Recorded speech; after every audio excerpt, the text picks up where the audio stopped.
اگر انسان کو تکبر کے بارے میں اللہ کی ناراضگی اور سزا کا علم ہو جائے تو بندہ صرف فقیروں اور غریبوں سے ملے اور مٹی پر بیٹھا کرے۔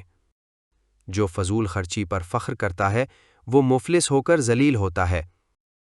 حضرت امام علی رضی اللہ عنہ فرماتے ہیں، تمہارے والدین تمہیں بچپن میں شہزادوں کی طرح پالتے ہیں، لہٰذا تمہارا فرض بنتا ہے کہ ان کے بڑھاپے میں ان کو بادشاہوں کی طرح رکھو۔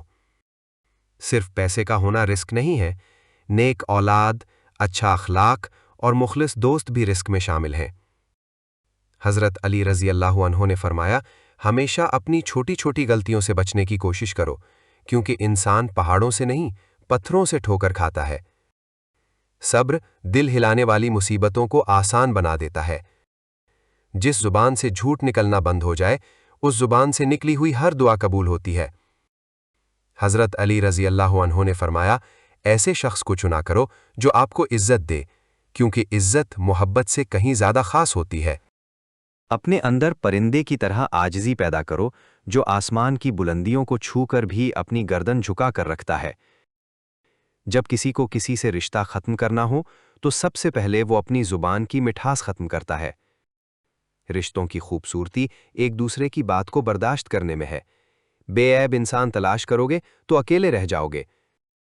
جو انسان کسی کے احسان کا شکر گزار نہیں ہے وہ آئندہ ضرور اس سے محروم ہو جاتا ہے۔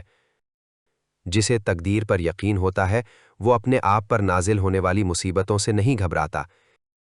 تیرا نفس تجھ سے وہی کام کروائے گا جس کے ساتھ تو نے اسے مانوس بنایا ہے۔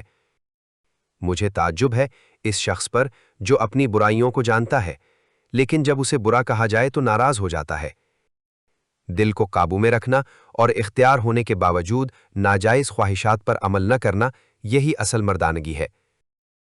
فرمان حضرت علی رضی اللہ عنہ، تیرا نفس تجھ سے وہی کام کروائے گا جس کے ساتھ تو نے اسے مانوس بنایا ہے۔